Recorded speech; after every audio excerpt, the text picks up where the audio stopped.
Rita Reith, REITH, Public Information Officer, Indianapolis Fire Department, Battalion Chief.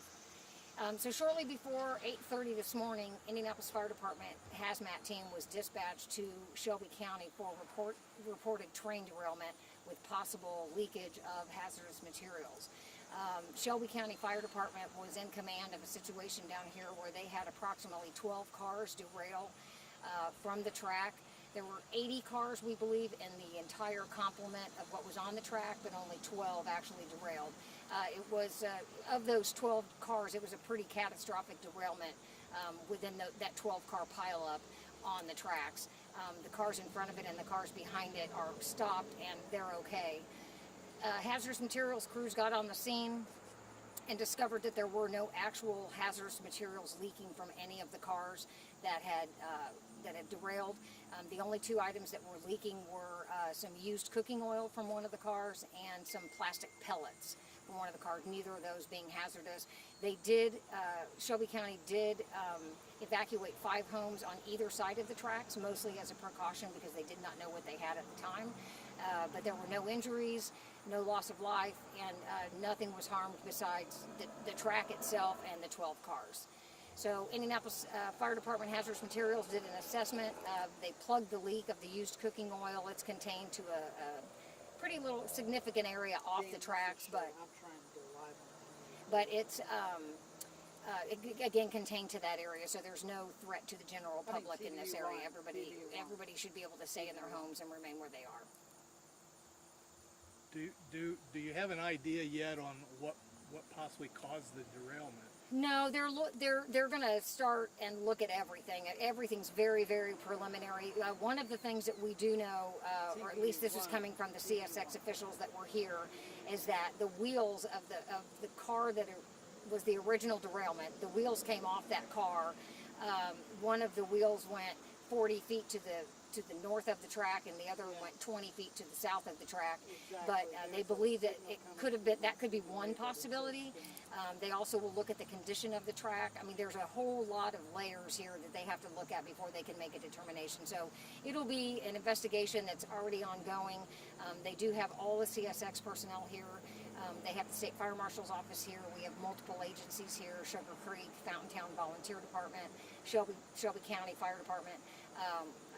And Shelby County Sheriff's Department is also here as well. So there's a multi-agency investigation going on right now, but mostly it'll be whatever CSX comes up with.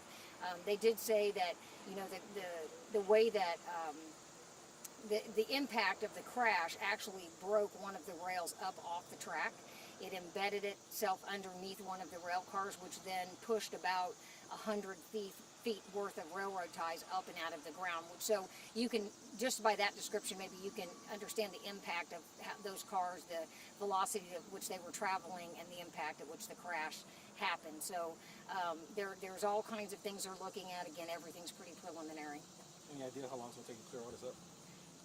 Well, you know, so amazingly, you know, they have a plan in place for things like this, and they're going to begin working on it as soon as they complete their investigation. And, you know, anywhere from 24 to 48 hours, they're hoping to have the rail moving again, which, you know, for me as a layperson, that I think, wow, that's pretty great. But for them, they've got systems in place that will allow them to do that. They'll get the tracks relayed and fixed, repaired, and then allow that to keep moving, because, you know, it's a pretty well-used track. I think they've got a lot of commerce going back and forth on here.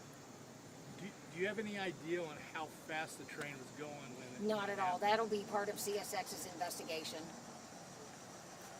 Have those who were displaced been allowed to go back to their homes?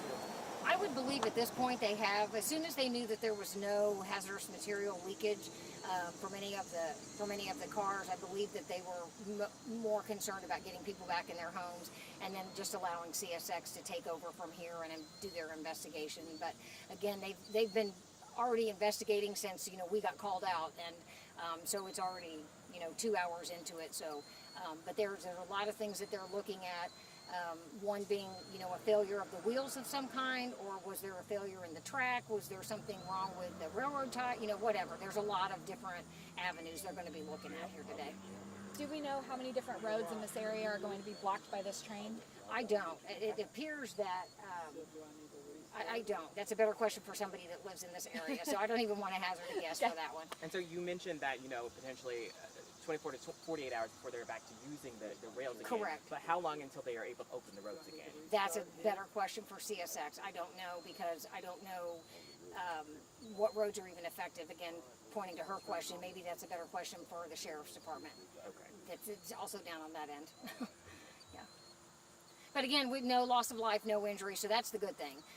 And again, no hazardous materials leakage, so that's another good thing. Just an unfortunate collision of these cars today, and again, the reason behind that collision, we really don't know at this point.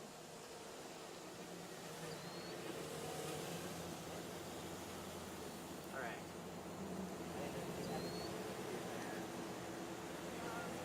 Sorry. That's okay. Is it impacting like ambulance services or anything like that? Like, You know what? They'll figure out a way to get around. I mean, if they get a call, and they're more familiar with this area than I am, so I am sure that, it's like everything else. They'll figure out a way to get there. Yeah, or they'll, the dispatch system will pick up the closest place, even with, something like this in place. So if all these roads are blocked, they'll call another ambulance from an area that they can get to the resident. So that's how the dispatch system kind of pulls the most available, closest apparatus without any impingement. do we know how long like a possible detour would be, like to get around it to the other side? I'm not very familiar with this whole area, so I don't know. I mean, train tracks typically run for miles, so I don't know. Because there was about 80 cars total in the entire complement of cars. So if we can see this many stopped here,